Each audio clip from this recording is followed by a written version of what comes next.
Do you know, in my old days, I used to work in Mafia. Money is really nice, right? You can go around and you can do so many things with money, right?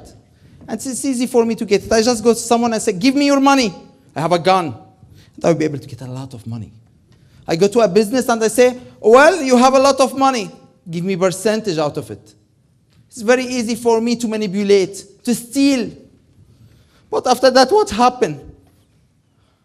I discovered that I can't steal so much doing that. And at the same time, these people are catching me. I don't know why.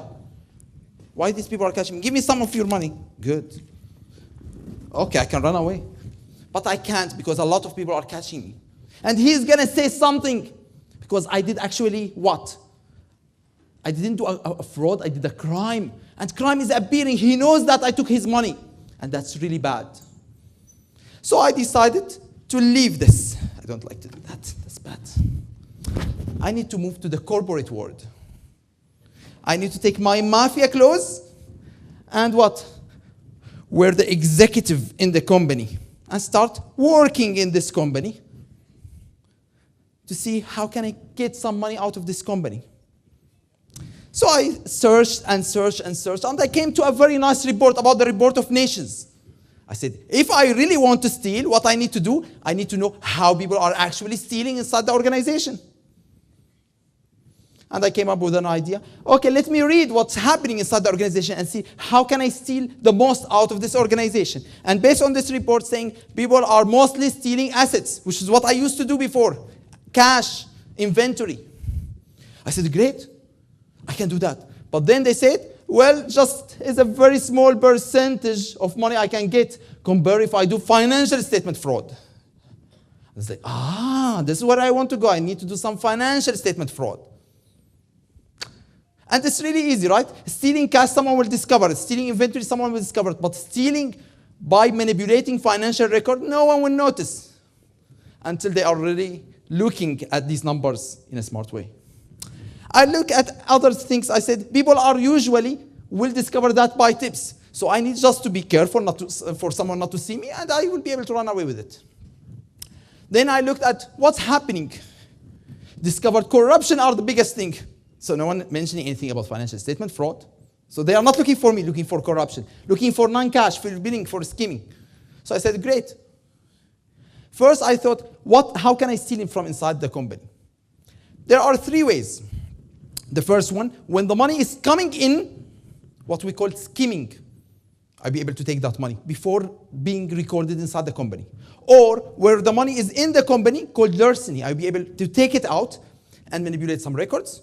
Or when the money is going out through payroll, billing, I'll be able to catch that at that point. But I can't do a lot of fraud there, so let me go back to the financial statement.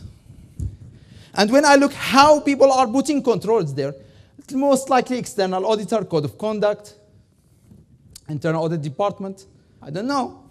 It looks like no one is looking so much over controls over financial statement. Lucky me.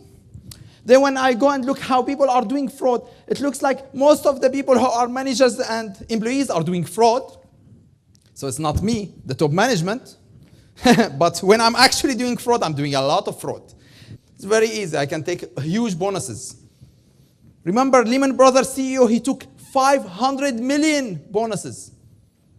So bonuses are something really nice. I can just add it to my minimum salary. But when I'm looking at fraud, I'm looking at what? Looking at the age of people. It looks like people, at the beginning of their life, they start stealing. After that, they steal more. After that, they steal less. But when we look at the amount, it looks like they are stealing less, but they are more smart now. They steal less, but more amount. So it's interesting how to see, how people are actually doing fraud inside the organizations. I really like it. When I look at how frequently this happens and which departments, look more accounting are doing that. But after that, I don't have the slide here, but if you see exactly the amount, it comes first board of directors are stealing the most out of the organization. Then the legal counsel. Then the purchasing department. The least thing is the internal auditors, which is good. So we need to understand exactly who are actually doing the fraud inside the organization. And how much the amount, because this is what's important. What are the red flags that are happening there? There are so many red flags. We see people are changing their lifestyle. We see people are nervous. We see some manipulation. People are not taking vacation. All of them are red flags. So what I need to do, I need to be really good actor so no one will discover me. And I need to hide my money. I can do that. Now, how can I do that inside the company? I said, well, I need to take off this clothes and I need to wear something more appropriate for someone inside the corporation. So I need to be a cook. And I need to put my suit. So now I'll be able to prepare some hot, delicious financial statements. Right? So let's do some cooking for you. Would you like to have some pizza? What about that? So when we are speaking about cooking, what's happening usually with cooking? It's like this. I have the income statement. Do you think I cooked this income statement? Yes. I get some, let's put the income statement here. I can get some cheese here. How much cheese do you want? This is our revenue, cheese. Extra cheese. Let me put some cheese from next year revenue. Okay, I can justify it and put it this year. What about that?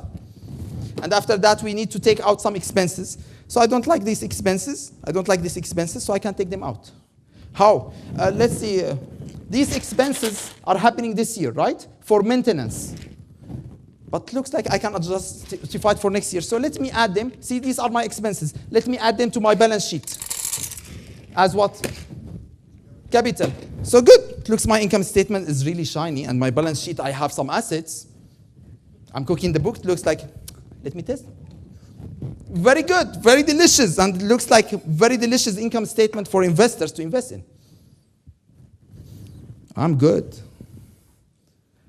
Now, how are actually happening all this fraud? If I look at profit, my profit, actually my profit is just an estimate. These numbers are not real. These numbers in the balance sheet are not real. Look, they are just based on two concepts. The assumptions, which is I'm saying, what ingredient to include? Should I include this revenue? Should I include this revenue? Should I include this revenue? Or not? That's the question. And the second thing is about the estimates. How much should I include from this revenue for this year? And how much should I include from my expenses for this year? Now the question will come like this. If I want to increase my revenue, do you want some secret recipe? Let me share them with you, okay? So the first one is very interesting, called round trip recipe. What's round trip recipe? So look what will happen. I know that I had to pay some expenses this year. So look, I have some expenses that I need to pay. So let's say here, based on the example here, I need to pay 4 million. Actually, not 4 million. Based on the example, I need to pay 3 millions. I need to pay just 3 millions. So what I do, I speak with the vendor and say, okay, look. I'm just going to give you another 1 million extra. And I say, these are my expenses that I paid. And now you give me 1 million back and I add it to my revenue. So it looks like I increase my revenue. And it looks like at the end, think about it, at the end it's going to be the same, right? But for me, for my revenue, it looks like for me as a department manager, I reached my target for revenue because people are not looking at my profit. People are looking at my revenue. So I was able to cook my book and prepare something really delicious.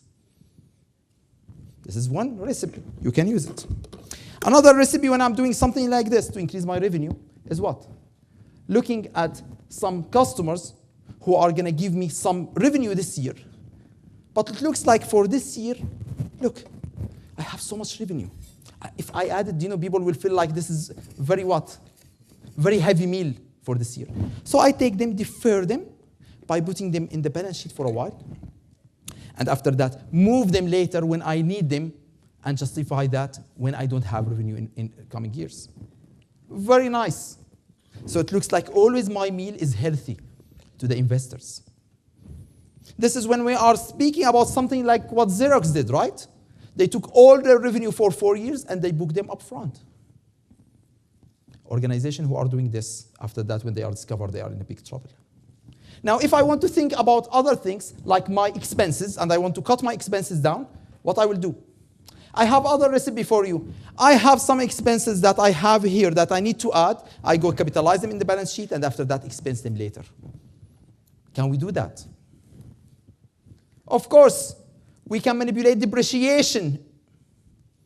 So in that way, we change the depreciation of our trash cans, and now we have revenue on our balance sheet. And in that case, we have what? Profit at the end. We can do something like capitalizing our expenses and justify that, and after that, it looks like we are not losing, and we have what? Good assets on our balance sheet. These are all different recipes that I can cook here in my kitchen. And no one will say no, unless they discover that I'm doing something illegal. So life is really good when you are thinking about how can I be a cook and steal from the organization by doing some secret recipes. But what are the questions that I'm afraid from? That if people are asking me, they are going to understand the situation. These are the questions. The first thing, what were the assumptions in your numbers? They will discover what I'm doing. Then, what were the estimates? What did you include and you didn't include in your pizza? And how much did you include from each? Are they correct? And then they are saying, are there any biases? Did I manipulate any of these numbers here or not? And finally, what are the implications of this manipulation? Are they going to affect the financial statement and make it materially misstatement or not?